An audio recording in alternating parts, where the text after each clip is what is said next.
길을 따라 걸으면 이야기가 흐르고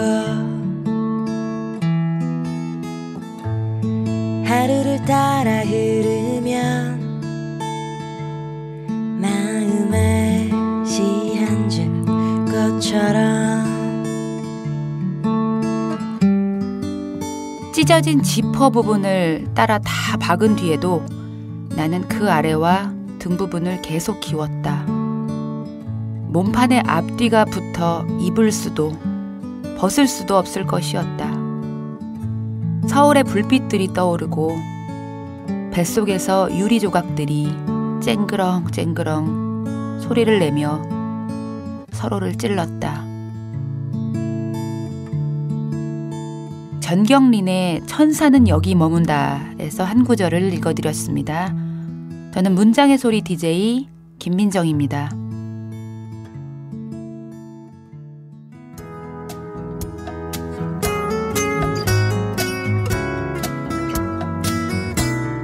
다락방의 꿀단지. 뉘앙스. 사랑할 때 커지는 말 뉘앙스.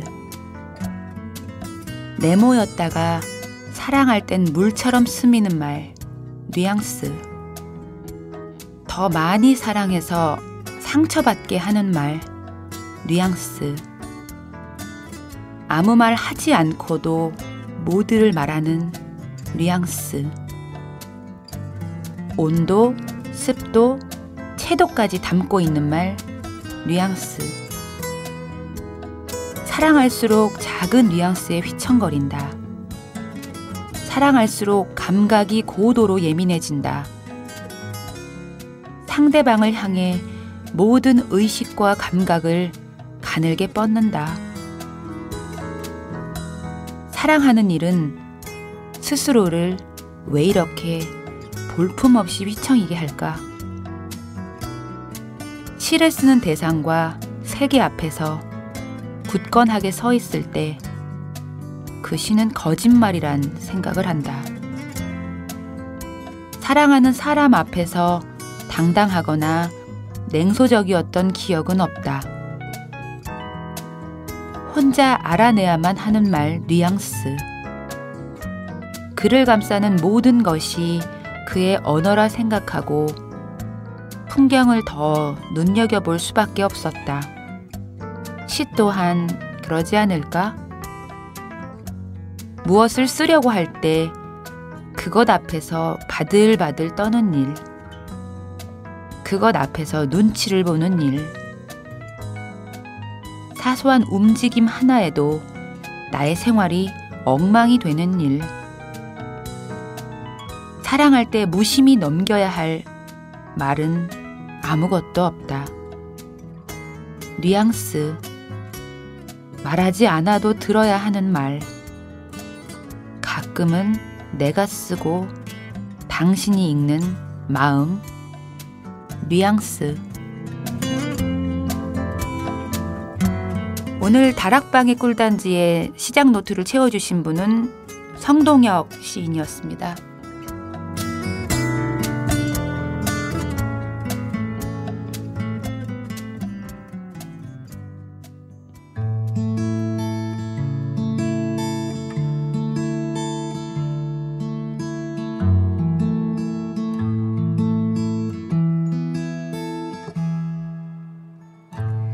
길을 따라 걸으면 이야기가 흐르고 하루를 따라 흐르면 마음에 시 한 줌 꽃처럼 살며시 피어날 거야. 노래가 되어줄 거야. 당신을 안아주겠지. 그러니 귀 기울여봐.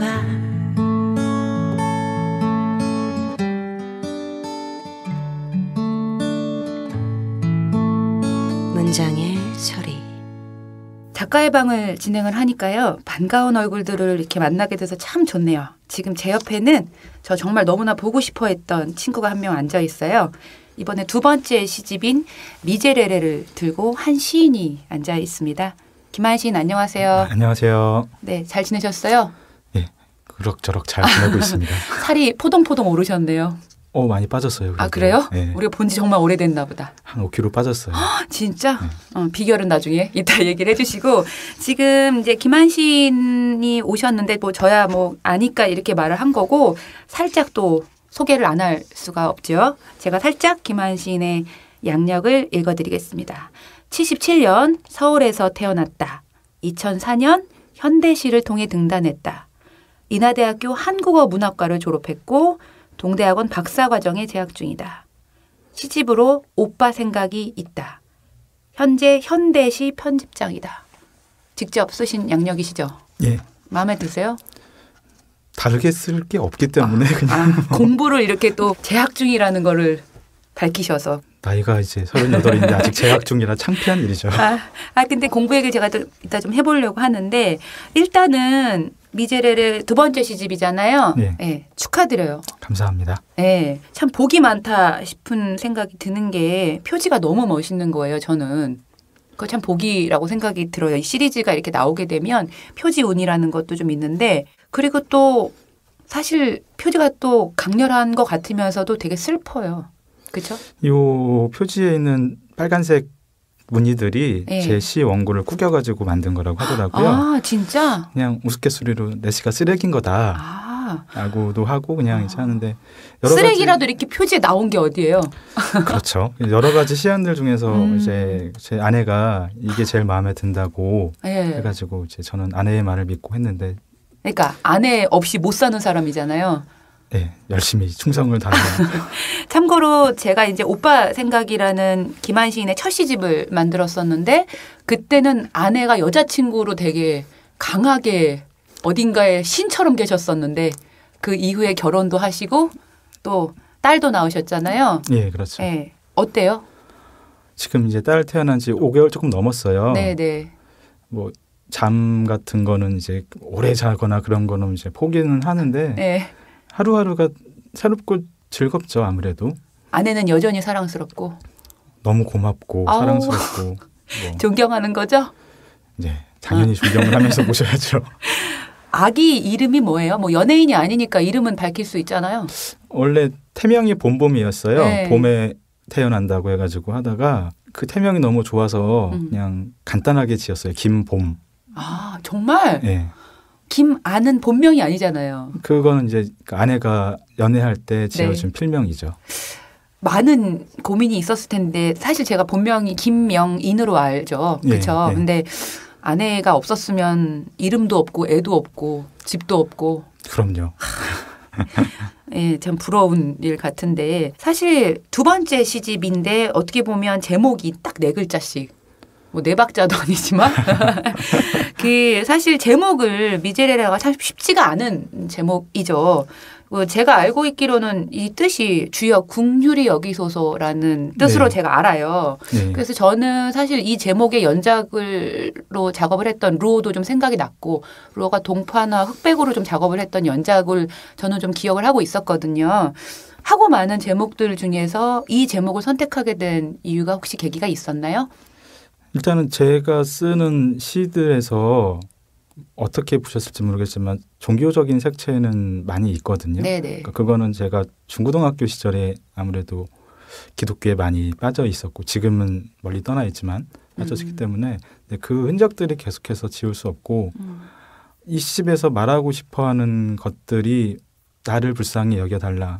우리 사회를 불쌍히 여겨달라. 내 옆에 있는 사람들을 불쌍히 여겨달라. 그렇지 않은 사회에 대해서 말하는 거라고 생각을 해가지고요.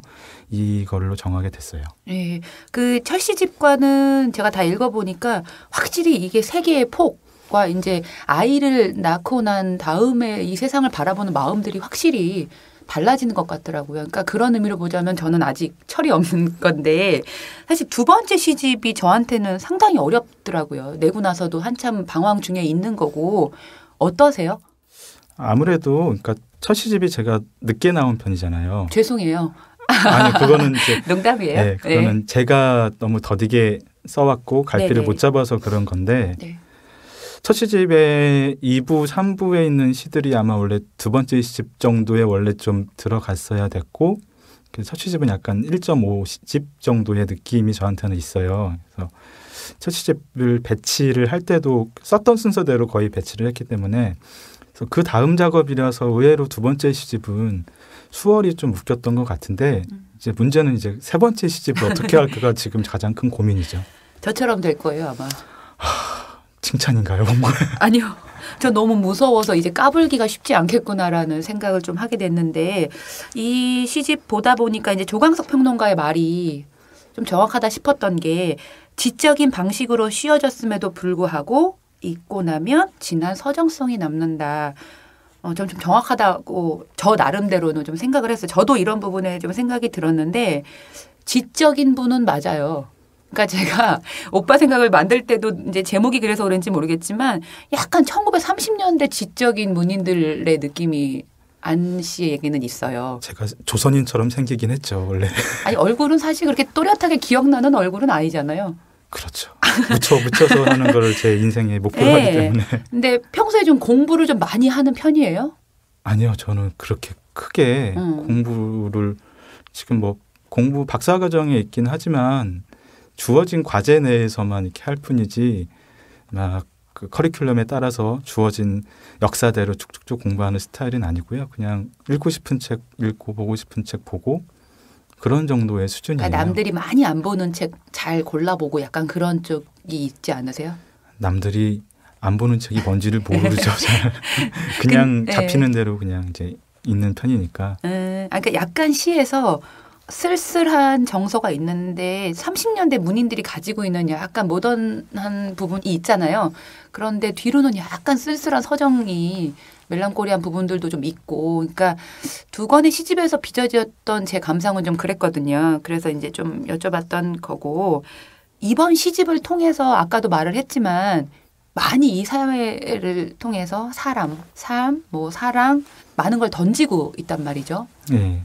이 세상이 어땠으면 좋겠어요? 제가 버스나 지하철 출퇴근할 때 아니면 길거리에서 사람들을 볼 때 가만히 보고 있으면 좀 무서워요.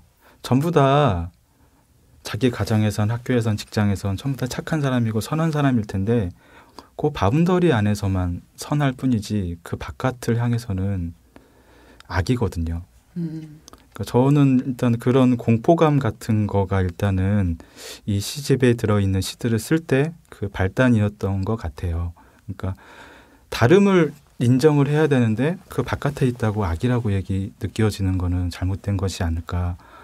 언젠가 그 아는 선생님이랑 식사를 하다가 뭐 이런저런 얘기를 하다가 그런 말을 해가지고 제가 놀랐는데 아니 내가 뭐 세월호 유가족처럼 구질구질하게 그럴 거야? 그런 말을 하시더라고요. 저는 그 선생이 두려운 게 아니라 그 많은 사람들이 너무 무서웠어요. 그 순간. 그 식당에 있는 사람들, 많은 사람들. 그러니까 기본적으로 제가 성정이 누군가와 싸우고 대적하고 그런 성정이라기보다 안으로 좀 움츠러주는 성정이기 때문에 아무래도 더 공포에 시달릴 수밖에 없지 않았나. 그리고 이런 공포가 없었으면 좋겠다.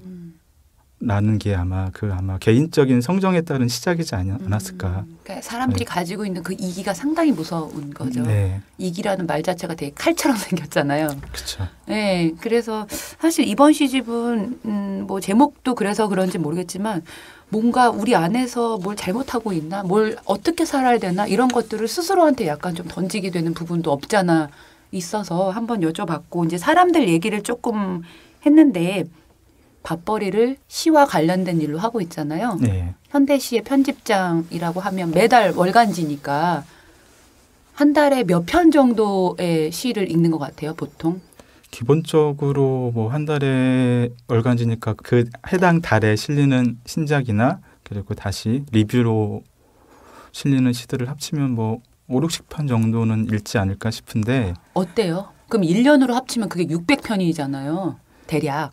근데 처음에 이제 김민정 시인도 출판사에 있으니까 알지만 시를 읽을 때 일로서 시를 대하면은 이걸 시라고 생각하면 안 되잖아요. 이거는 그냥 텍스트이고 틀린 글자를 잡아야 되고 잘못된 걸 잡아야 되고 그러니까 어느 순간 보니까 읽어도 별 느낌이 없고 진짜? 나는 아닌데?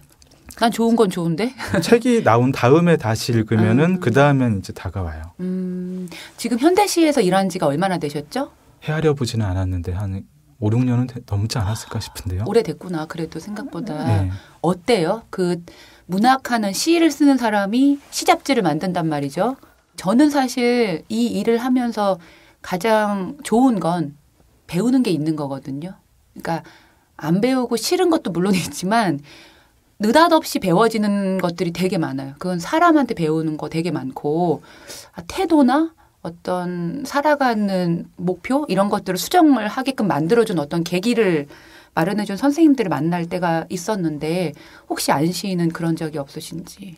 잡지사에 있다 보면은 어쩔 수 없이 사람들을 많이 만나게 돼요. 근데 제가 이제 사람들이랑 잘 어울리거나 뭐 원래 그런 기본적인 성정이 아니기 때문에 거기에 있으면서 제일 처음 느꼈던 거는 사람들에 대한 실망감이 제일 일단 클 그쵸. 수밖에 없죠. 그런 좋은 선생님을 만나면 좀 운이 좋으셨던 건데 아니, 실망은 당연히 하죠. 어떻게 사람한테 실망을 안 해. 일단은 기본적으로 그런 실망감 속에서 시작을 했고 그나마 제가 첫 직장이라는 데를 다녔을 때 느꼈던 스트레스보다는 사람한테 받는 실망감의 스트레스는 좀 작은 편이었기 때문에 버틸 수 있었던 것 같아요. 그리고 그럼 좋은 적이 별로 없구나. 좋은 거야 뭐 이렇게 말씀하시는 거 들으면서 아 그렇구나 이렇게 배우는구나 이제 그런 건데 그런 거는 이제 피상적인 거고 서로 대화를 하면서 느끼면서 이제 내가 꿈꿔왔던 사람들 시인들의 모습과 많이 다르구나 라는 그런 것들이 아무래도 일단 더 크게 다가오죠. 그래도 이재훈 시인이 같이 일하고 있잖아요. 네. 또 근데 다 그만두지 않고 오래 같이 있잖아요. 두 사람이 서로를 절대 건드리지 않는 어떤 게 있나 봐요. 영역 같은 거. 일단 뭐 전에도 어떤 자리에서 이야기했지만 사무실에서는 서로 대화가 거의 없어요. 딱 주어진 일 안에서만 딱딱 일을 하고 나와서 이제 뭐 같이 술 한잔 하면서 이런저런 이야기하고 또 원체 오랫동안 같이 있었기 때문에 예. 제일 편하죠. 그러니까 그게 오랫동안 있기 때문에 안 좋은 사람들도 많아요. 동종 업계에 있는 같이 지금 활발하게 시를 쓰고 있고 그렇잖아요. 네. 네, 그래서 성격들이 둘 다 좋지 않으면 쉽지 않은 일이 있을 것 같은데 그 일단 제가 너무 이제 저는 읽었다고 잘난 척하면서 지금 시 얘기를 많이 했는데 한 편 골라 오셨는지 예. 여기에서 낭독을 한번 해주실 수 있는지 들어보고 싶어요. 네, 어떤 시? 불가촉 천민이라는 시고요. 공부 많이 한 사람처럼 보이는 제목이잖아요. 이 시 같은 경우에는 그 발표를 안 한 시예요. 묻기 전에 올해 초였나요? 그 모녀가 월세 못 내서 네. 미안하다는 편지를 쓰고 자살을 한 기사를 읽고 그냥 쓴 시인데 다음에 제가 쓰는 작업들이 아마 이쪽으로 가지 않을까라는 생각이 봄이가 없었으면 빨리 그런 부분까지 관심을 가지고 쓰려고 하진 않았을 거예요. 그렇죠? 그렇겠죠. 아무래도. 네, 네. 저 읽어봐 주세요. 저 잘 들어볼게요. 불가촉 천민. 우리의 배가 침몰하고 있는데 여전히 우리의 머리 위에서는 별들이 춤추고 있네. 다리 뻗을 공간도 없는 방에서 우리는 서로를 부둥켜 안고 가라앉고 있는 우리의 배에서 이제 막 태어난 아이들의 악몽을 보고 있지. 그런데 마지막까지 문을 열어놓고 나간 건 누굴까? 찬바람이 들어오잖아. 우리의 머리 위로 내려온 불안한 천국이 새어나가고 있어. 일어나봐, 문을 닫자. 그런데 불구로 가득 부풀어 오르는 등. 평생을 고아나 불구의 마음으로 살 수는 없는데 이제 우리는 영영 가족이 되어야만 하지. 너무 단어 하나하나가 그쵸. 그 제가 지금 시를 들으면서도 느꼈지만 시인이라면 우리 사실 되게 모질하잖아요. 때때로 장님이 눈이 보이는 자를 위로하는 느낌 같은 게 시인한테는 있는 것 같아요. 우리가 많이 부족하지만 우리가 뭔가 언어로서 위로할 수 있는 사람들이라면 해야 되는 몫이 있고 예, 정말 어느 순간에는 그것이 큰 역할을 한다고 생각이 또 드는데 저는 좀 약간 좀 다른 방향으로 궁금한 게 생긴 게 아까 제가 양력을 꼼꼼하게 읽어드렸잖아요. 예. 한국어 문화부잖아요. 예. 거기는 그냥 국문과랑 같은 건가요? 예, 같은 거예요. 아, 이름만? 예. 아, 근데 거기서 시를 그러면 처음 언제 쓰신 거예요?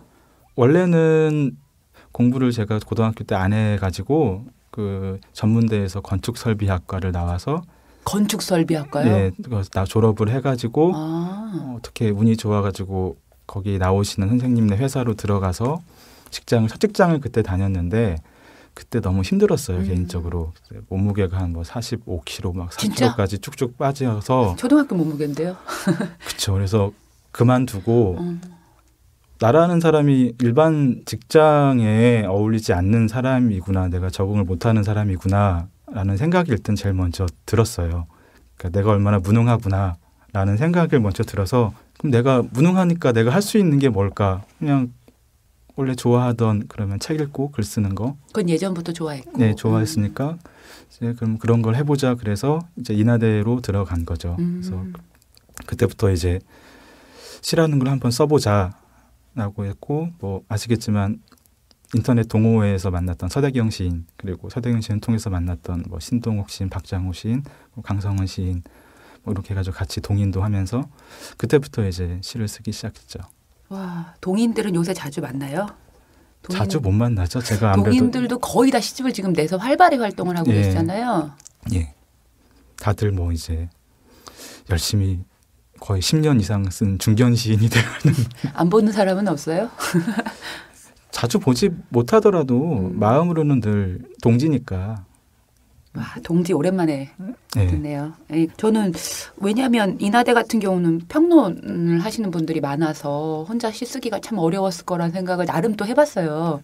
네. 네, 그래서 혼자서 열심히 했구나. 어떻게 시를 썼지? 뭐 이런 생각을 조금 평소에 하고 있었거든요. 아, 편입생이었기 때문에 아는 사람이 없어서 혼자 다니기가 아주 편했어요. 아, 그래서 그렇구나. 더 자유롭게 쓸 수 있었고. 아, 그러니까 네, 네. 그렇게 치면 또 이해가 또 빨리 되는데 나름 이제 시에 아까 세 번째 뭐 시집 얘기도 살짝 했었는데 계속 지금 쓰고 있잖아요. 네. 세 번째 시집에 대한 계획이 지금 있으세요? 아직 전혀 없고요. 두 번째 시집 내고 나서 털고 나니까 몇 편 정도 남으셨어요? 하나도 없죠. 예. 늘 재고가 있었는데 재고가 떨어진 지가 이제 한 올해부터 재고가 뚝 떨어져 가지고 이제 거의 이제 주문 생산인데 어쨌거나 제가 상상하는 꿈꿔봤던 어떤 시의 모습, 정말 좋은 시, 미쳐야만 쓸 수 있는 시, 그런 시의 모습이 있는데 뭔지는 모르겠지만 미쳐야만 쓸 수 있는 시. 예. 아기 때문에 안 미칠 것 같은데. 그래서 아마 지금 그게 고민인 것 같아요. 그 시집 말고 뭐 어떤 뭐 다른 장르에 대한 관심으로 뭐 출간 계획이나 이런 건 또 혹시 없으세요? 다른 거에는 워낙 젬병이라 가지고 시에만 미쳐 있구나. 그렇진 않죠. 이제 아기에 더 미쳐 있죠. 혹시 지금 요즘 뭐 읽고 있는데 이 책은 정말 좋았더라 하는 것이 혹시 있으세요? 요즘에 책을 제대로 읽어볼 새가 없어요. 아기한테는 읽어줄 거잖아. 봄이한테는.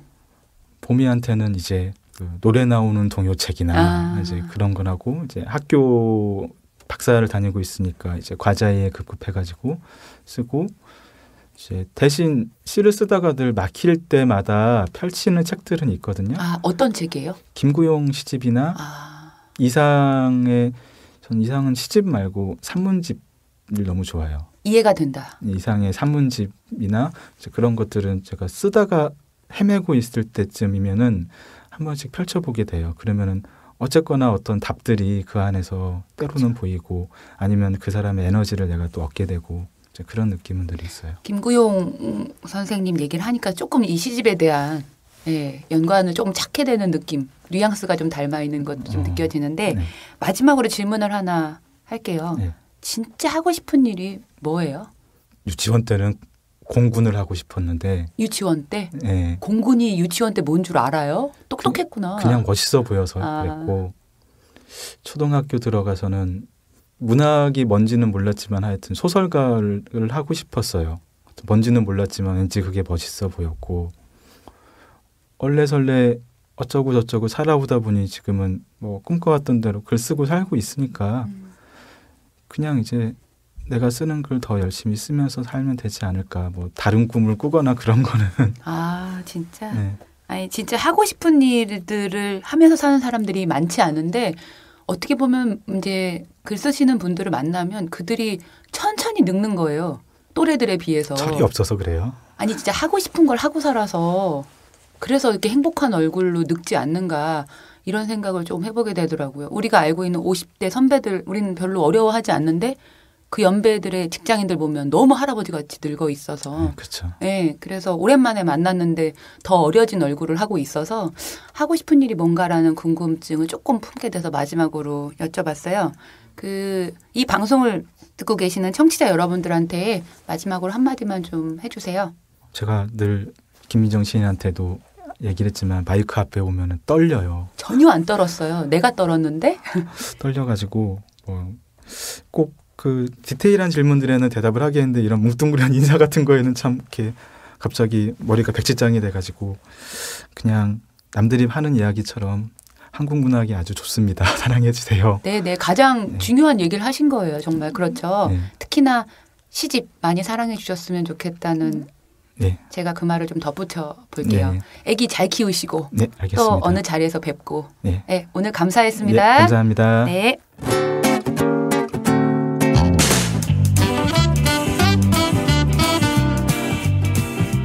사랑방의 꿈단지 지난주에 이어서 하와이 내음이 가득합니다. 하와이안 밴드 마푸키키의 이동걸님이 지난주에 이어 다시 자리를 해주셨습니다. 한 주 동안 잘 지내셨어요? 예, 잘 지냈습니다. 예, 지난주에 들었던 그 노래가 그냥 귓가에 쿵짝쿵짝하고 저한테 남아가지고 예? 너무 긴장하고 불러서 근데 아니에요. 저한테 가시면서 그랬잖아요. 와이프한테도 이렇게 가까이 네. 불러준 적이 없는데 예. 전 프로포즈를 받은 적이 없어가지고 약간 상상하면서 제가 들어봤어요. 너무 좋은 노래였는데 예, 앨범을 사고 싶은 마음이 많이 들더라고요. 오히려. 네, 감사합니다. 네, 그래서 이번 방송만 듣고 지난 방송 못 들으시는 분들은 아마 다시 듣기를 통해서 네. 노래를 꼭 들어보셨으면 하는 예, 말씀을 좀 전하고 싶어요. 네. 지난 시간에 이제 하와이의 유학도 얘기를 해주시고 했는데 네. 그 하와이는 어떤 곳인 것 같으세요? 하와이는 어떠하다. 하와이는 그냥 다른 시공간에 있는 곳이다.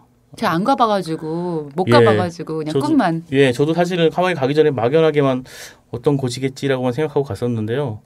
그냥 다른 시간이 그냥 흘러가는 곳인 것 같아요. 하와이의 면적이 예. 어느 정도 돼요? 하와이가 섬이 사람이 사는 곳이 8개가 되고요. 사실은 무인도가 137개로 이루어졌대요. 그 군도라고 하더라고요, 섬이. 근데 그 중에 이제 저희가 잘 아는 와이키키, 뭐 호놀룰루가 있는 그 주 섬은 제주도의 한 4분의 3 정도 크기라고 하더라고요. 크지도 않구나. 네네. 근데 이게 전 세계적인 이제 사람들이 많이 모여들고. 네, 관광지, 예, 워낙에 유명한 관광지다 보니까. 네, 예. 그 다른 시공간이다라고 얘기하셨는데 네. 조금 더 구체적으로 얘기를 좀 해주세요. 굉장히 여유로워요. 근데 여유로운 게 이제 그냥 보통 저희가 뭐 보통의 감성으로 봤을 때는 왜 이렇게 느려 터지지라는 생각 들기도 하고 어떻게 보면 사람들 이제 모든 사회 시스템이나 그런 게 게을러 보이기까지 하고 그런. 우리가 되게 빠르죠. 예. 우리나라가 네네. 미치게 빠르죠. 네. 그 처음에는 갔을 때는 한 4년 동안 살면서 처음에는 야 이게 이렇게 느려도 사회가 돌아가나? 인터넷도 느린가요? 인터넷도 굉장히 느립니다. 굉장히 네. 느리고 그래서 모든 것이 느려서 이렇게 느려도 사람이 살 수가 있는가라고 했는데 나중에 보니까 이렇게 느리게 살아야지 여유를 갖고 살아야지 되는 거구나라는 느낌이 들더라고요. 느리게 사니까 많이 보이죠. 네네. 가장 하와이다 싶은 어떤 장면이나 네. 어떤 풍경이나 어떤 뭐 거리나 하와이를 상징할 수 있는 어떤 느낌을 얘기를 해주신다면 부러워서 그래요. 부러워서. 하와이가 네. 다 이제 바다만 생각하고 가시는데 네네. 이게 화산으로 이루어진 섬이기 때문에 산세가 굉장히 아름다워요. 그게 이제 얼마 되지 어떻게 말하면 뭐 우리나라의 산들보다 젊은 산들이라고 또 말을 하는데 만들어진 지 얼마 안 예, 된. 뾰족뾰족한 산들. 그래서 그 바다를 바라보는 하와이의 모습과 또 산을 바라보는 하와이의 모습과 산 위에서 또 내려다보는 바다를 한꺼번에 내려다보는 하와이 모습이 다 틀려요. 다 달라요. 그래서 그런 것들이 굉장히 매력이 있고 그렇죠. 한국에서 왜 좀 간다는 분들이 하와이로 신혼여행 많이 가잖아요. 네. 보통 그런 거는 많이 안 보죠. 그렇죠. 많이 안 더군다나 그 신혼여행 가시는 분들은 관광 그 회사 통해서 가시는 분들이 많은데 네. 많이 안 다니시더라고요 보니까. 그러니까 하와이를 제대로 보려면 그렇게 젊은 산 기운 같은 그쵸. 걸 느끼러 가는 게 그렇죠. 예. 사실 저는 하와이에 가면 돌을 훔쳐오고 싶었어요. 그러면 안 돼요. 그러니까 예. 도둑질로 걸리죠 그거. 아니요. 그게 뭐냐면요. 예. 하와이에 갑자기 그런 분이 많은가 보다. 토속 그 신앙이 굉장히 강해요. 그래서 아. 이제 사람이 죽으면 영혼이 하와이의 땅속으로 다 스며든다고 생각을 해요. 아 정말? 예, 그래서 이제 사람의 영혼들이 다 돌로 스며들고 땅으로 스며들기 때문에 그 돌을 가져온 거는 어느 이의 영혼을 자기 집에서 멀리 강제로 데려가는 거랑 마찬가지다 해서 불운이 따른다고 아 얘기를 진짜요? 해요. 그래서 이제 그렇게 가져가신 분들은 계속 불운이 오기 때문에 언젠간 다시 하와이에 돌아와야 된다. 아. 돌을 놔두러 이렇게 그런 얘기를 분들이 하죠. 꽤 있었나 봐요. 이렇게 저한테 절대 안 된다고 그러시는 거 보니까 아니 왜냐면 저는 이렇게 하와이를 생각하면 돌이 갖고 싶었어요. 네, 그 화산 그 돌. 네. 근데 제주도하고 비슷해요. 제주도 돌. 아니 왜냐면 제가 고백하자면 제주도에 가서도 돌을 예. 가져가야지 하고 하는데 약간 양심에 걸려서 아. 제주 공항 언저리에다가 제가 다시 돌을 이렇게 뿌리고 온 적이 있어요. 저는 약간 예. 돌을 좋아해가지고. 제주도에서 돌을 못 갖고 가겠나요? 아니요, 그냥 약간 어쩌면 돌을 집어오는 건 되게 죄책감이 들더라고요. 아. 저절로. 그래서 공항에서 거기 잔디밭에 이렇게 화단에다 뿌리고 왔는데 이상하게 저는 이렇게 섬하면 네. 돌이 많이 생각이 나서 네. 절대로 하와이에 가서는 돌을 가지고 오면 안 되겠군요. 네, 돌이나 뭐 모래나 뭐 그런 걸 가져오면 예, 안 되죠. 영혼이 집에 잘못 끼면 큰일 나죠. 큰일 나죠. 예. 그 제가 알고 있기로는 또 이렇게 재주가 또 되게 많으신 것 중에서 이제 책을 좋아하시는 것도 좀 있던 것 같아요. 책을 굉장히 싫어했었죠. 어렸을 때는. 제가 굉장히 책 좀 읽어라 하고 집에서 부모님께서 하도 그러시고 네. 근데 어른이 되니까 좀 책을 좀 읽어봐야겠다는 생각이 저절로 들더라고요. 그래서 책 특히 외국 가셔서는 더 안 드셨어요? 한국말로 된 책들? 예, 많이 읽고 싶었어요. 그렇죠. 그래서 많이 사가지고 나중에 다시 한국으로 돌아올 때는 그거를 처치를 못 해가지고 그 하와이 주립 때 코리안 랭귀지 그거에다 다 예. 주고 왔거든요. 우와. 예. 가장 하와이에서 읽었던 한국 책 중에서 예. 이 책은 정말 하와이에서 나를 감동시켰다 하는 책이 있으세요? 기억나는 게 없는데. 아무튼 제가 그 하와이 뭐 어쨌든 거기 가면 직접 이렇게 기증하신 책들을 볼 수가 있겠네요. 랭귀지 코스를 밟아야 되겠다. 그랬으면 좋겠어요. 그리고 제가 DVD 한국 영화도 많이 이렇게 기증을 하고 와가지고. 좋은 일을 하와이에 많이 하고 오셨으니까 이게 지금 코디네이터의 역할도 계속. 네. 지금 그러면 한국에 네. 돌아오셔서 지금 오늘까지 하셔서 가장 이거는 정말 좋았다라고 하는 책이. 가장 어려운 질문이 그런 것 같아요. 어떤 음악이 좋았냐, 뭐 어떤 영화가 좋았냐. 그러니까 저도 이런 질문을 하는 게 되게 조금 죄송하긴 한데 약간 저 오늘 초면이니까 네. 두 번째 뵙는 거니까. 가장 네. 최근에 읽은 건 사실 김경주 시인의 늑대는 누나부터 잘한다인데 그걸 읽으셨어요? 읽었어요. 그 사러 갔더니 진열도 하기 전에 제가 이제 찾았더라고요. 달라고. 네, 그래서 예. 바로 이렇게 샀는데 어렵더라고요. 다 처음부터 끝장까지 예, 읽으셨어요? 읽는데 이게 무슨 뜻이지 하다가 이제 이게 이거였구나 하다가 좀 읽다 보면 이게 아니었네라고 생각하고 그러다가 어떻게 하다 보니 끝까지 읽게 됐는데 네. 아직까지 사실은 잘 모르겠는데. 그러니까 그런 숙제를 사실 그건 희곡집이잖아요. 네. 시집이 아니지만 네. 시의 형태를 그쵸. 같이 시의 예, 모양새를 갖춘 희곡인데 그 책 보시면서 뭐 노래 만들고 싶거나 그런 생각은 절대 안 드셨어요? 네, 너무 어려워서 이거 어떻게 이걸 파악하는데 바빠서. 한국에 조금 어쨌든 거리를 많이 두고 사셨잖아요. 한국인으로 네. 태어났지만 네. 최근에 우리 한국 사회를 바라보았을 때 참 네. 놀랍다. 네. 이런 것들의 이물감, 이질감, 네. 뭐 이런 것들을 좀 느끼신 뭐 일이 있다면 39년 살고 있는 저도 네. 매일매일 놀라거든요. 그렇죠. 매일매일 너무 놀라는 일이 많으니까 네네. 뭐 사실 제가 뭐 제 입으로 다시 얘기하지 않아도 다 뭐 똑같이 생각을 하시는 것들 마찬가지겠지만 뭐 사회적인 문제들도 많이 있고 너무 놀라운 일들이 많아서 근데 어쨌든 간에 결국은 저를 놀라게 한 일은 가장 소소한 제 주변의 일들이기 때문에 그 제 친구 가장 최근에 아주 친해진 친구 하나가 결혼한다는 소식도 굉장히 놀라웠고 뭐 그런 소소한 것들이 저를 놀라게 한 거죠. 친구의 결혼이 놀라울 만한. 네. 친구의 결혼이 놀랍거나 뭐 저희 밴드 멤버 태준이가 쌍둥이 아빠가 된다는 소식에 놀랐거나 그런 거가 더 예. 그 결혼하는 게 그렇게 놀랄 만한 일인가요? 저는 올해 친구들이 너무 많이 결혼해서 아니 그게 그 결혼이라는 것 자체가 뭐 놀라운 일은 아니지만 어떤 사람이 결혼하냐가 이제 놀라운 일이기 때문에 그 친구분은 뭐 저희가 그 알만한 분이세요? 네, 그 뮤지컬 배우고 요즘 방송에 자주 나오는 박준면이라는 친구. 눈 이렇게 크시고 덩치 약간 있으시고 조연 같은 경우로 막 감초 역할로 많이 하고 노래도 굉장히 잘하고 얼마 전에 앨범 내서 공연도 많이 하고 결혼하세요 그분이? 네, 결혼하신다고 하는데 사실 그 친구를 그렇게 안지가 그렇게 오래되지 않기 때문에 그렇게 굉장히 잘 알지는 못해요. 근데 제 아내가 더 친한 편인데 갑자기 뛰어들어서 결혼한다고 놀랍다고 주변 사람 다 놀라더라고요. 그래서 이게 놀라운 일이었구나. 그 하와이보다 느리게 가는 시계를 갖고 있는 저는 없을 거라고 생각이 들어요. 그러니까 한국에서 더 느려질 일은 사실 없고 아마 초로도 계산할 수 없이 정말로 빠른 일들이 많이 일어날 거라는 생각이 드는데 그래도 어쨌든 행복하시잖아요. 행복하시죠? 하고 싶은 일 하시니까. 네, 행복합니다. 네네. 이 한국 세상을 좀 풍요롭게 해야 할 수 있는 만약에 우리가 실천할 수 있는 일들이 있다면 혹시 우리 사회에 좀 없어졌으면 좋겠는 거 뭐 이런 거를 생각해 보신 적이 있는지. 그런 거 사실은 많이 하는데 그게 남들 앞에서 이렇게 이건 없어져야 돼. 뭐 이거는 틀린 거기 때문에 없어져야 돼라고 말하기가 제 자신이 너무 쑥스럽기 때문에 차라리 그거보다는 좀 뭔가를 이걸 더 해야 돼. 이런 거를 좀 찾아내서 좀 더 해야 되지 않을까? 이런 걸 가져야 되지 않을까? 이런 걸 얘기해 보고 싶어서 그 하와이는 이게 단어 알로하가 있잖아요. 알로하. 그게 이제 하와이 사람들 대표적인 정서가 알로하 스피릿, 알로하 정신이라고 하는데 뭐 사람들한테 관심도 갖고 주변 사람들하고 같이 나누고 이런 걸 뜻해요. 근데 그 하와이에서 항상 말하는 알로하를 얘기할 때 그 단어 하나하나를 이제 새로운 단어를 만들어서 이제 뜻을 얘기를 하는데 알로하의 A가 뭐 알라, 관심, 주변에 관심을 가져라. 이 알라가 관심이라는 뜻이에요. 하와이 말로. 주변을 돌봐라 이런 뜻이고요. 주변을 돌봐라.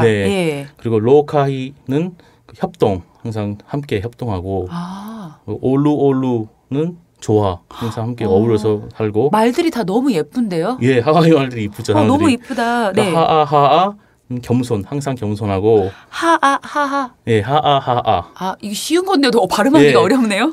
발음이 약간 어려워요. 하아하아. 겸손. 그리고 아호누이는 인내, 항상 참고 인내하라. 저 처음 거 그 관심부터 다시 한 번씩만 발음해 주시고 뜻을 말씀해 주시면 안 돼요? 알라 관심, 로카히 협동, 올루 조화, 하아하아 겸손, 아호누이 인내. 우와. 그래서 이거 저희 이제 훌라를 배울 때요. 항상 훌라 배울 때 수업 시작 전에 전부 손을 잡고 이걸 한 번씩 쭉 외워요. 너무 멋지다. 우리는 이렇게 뭔가 함께 구호를 외치면서 시작하는 것들이 이제 많이 거의 없잖아요. 자기 잘나가지고 혼자 하는. 너무 멋져서 그러니까 하와이 사전이 있다고도 그때 말씀을 해주셨는데 너무 갖고 싶어진 그런 걸 살 수가 있나요? 하와이에서 팔죠. 근데 뭐 이렇게 해석할지 모르니까 무용지물이겠네요. 영어로 돼 있어요. 영어 하와이 영어. 아이고 그러면 이런 걸 많이 이제 책으로 좀 내주시고 하면 좋겠어요. 하와이의 전문가가 하와이 말을 말이 너무 예쁘니까 혹시 뭐 준비하시는 책이 지금 쓰고 있어서 출간을 기다리고 있는 책이 있는데요. 어떤 책이에요? 이게 그 처음에 이제 제가 원래 의도했던 거는 그 하와이 노래를 소개해주면서 하와이 노래가 저번 시간에 말씀드렸다시피 그 시로 이루어졌다고 하잖아요. 그 어떤 것을 은유하고 뭐 자연을 노래할 때도 있고 사랑을 노래할 때도 있고 뭐 질투를 노래하기도 하고 꽃에 빗대어서 아니면은 뭐 어떤 지형지물 풍광을 빗대어서 성적인 것을 노래하기도 하고 굉장히 그런 게 많아요. 성적인 거 열라라고 하면 안 되죠. 열라 땡기네요. 그래서 그런 것들을 소개하면서 그 안에 담겨진 그 지역들과 문화들을 소개하는 책을 한번 쓰고 싶었었는데 기획서를 썼는데 출판사에서 보시더니 이거보다는 당신이 하와이 가서 왜 잘하던 공부를 다 때려치고 와서 노래하고 음식하고 그렇게 된지에 대한 그런 글을 한번 써보는 게 어떻겠냐라고. 전자가 훨씬 좋은데요. 그건 나중에 한번 써봐야겠네요.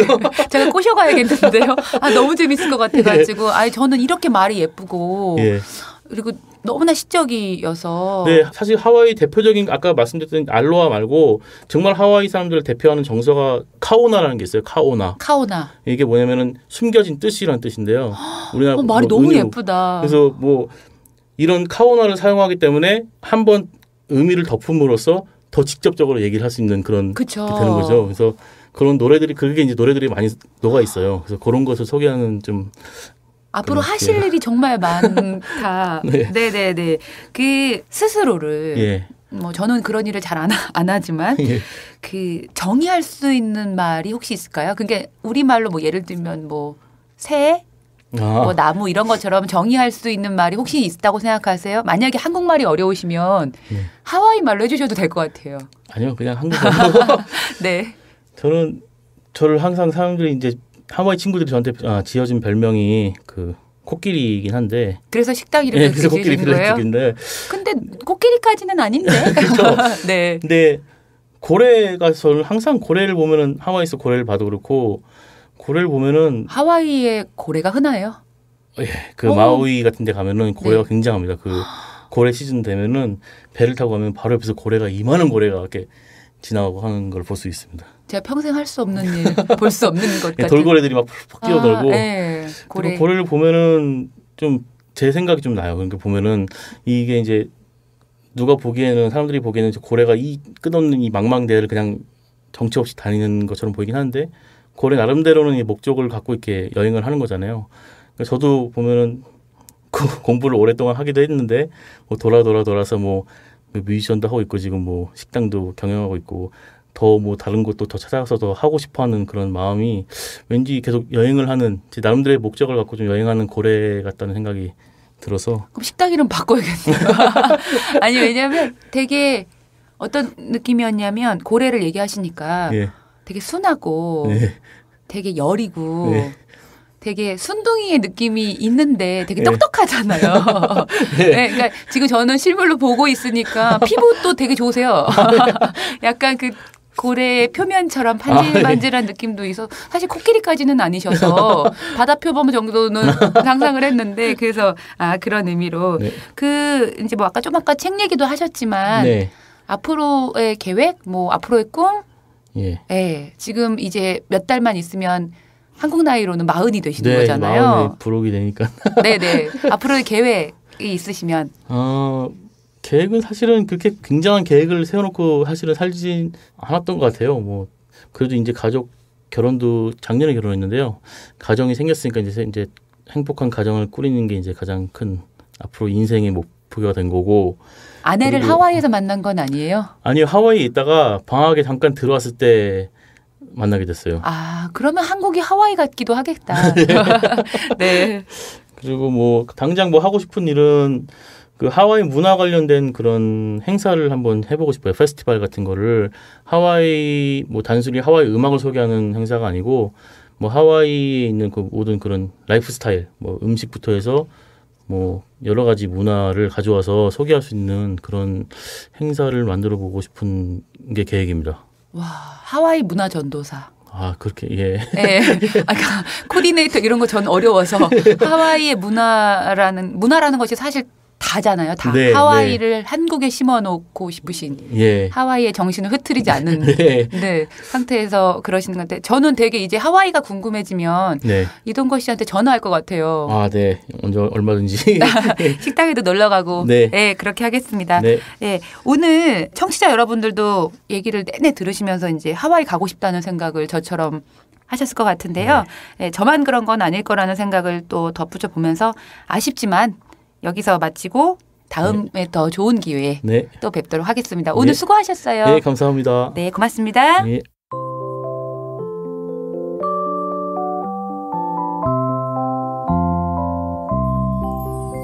모든 여자가 알아야 할 것. 혼자 살 수 있는 법. 비록 그것이 싫을지라도. 모든 여자가 알아야 할 것. 신뢰할 수 있는 사람은 누구이고 신뢰할 수 없는 사람은 누구인지, 그리고 그것을 개인적인 아픔으로 받아들이지 않기. 모든 여자가 알아야 할 것. 영원히 위로받아야 할 때 어디로 갈 것인지, 제일 친한 친구 집에 부엌에 놓인 식탁인지, 숲속에 있는 아름다운 펜션인지. 마야 안젤루의 시 여자가 꼭 가져야 할 것에서 읽어드렸고요. 이 시는 연약함의 힘이라는 제목의 현경 교수님의 책 안에 들어있습니다. 지금까지 문장의 소리 DJ 김민정이었습니다. 다음 시간에 또 뵐게요.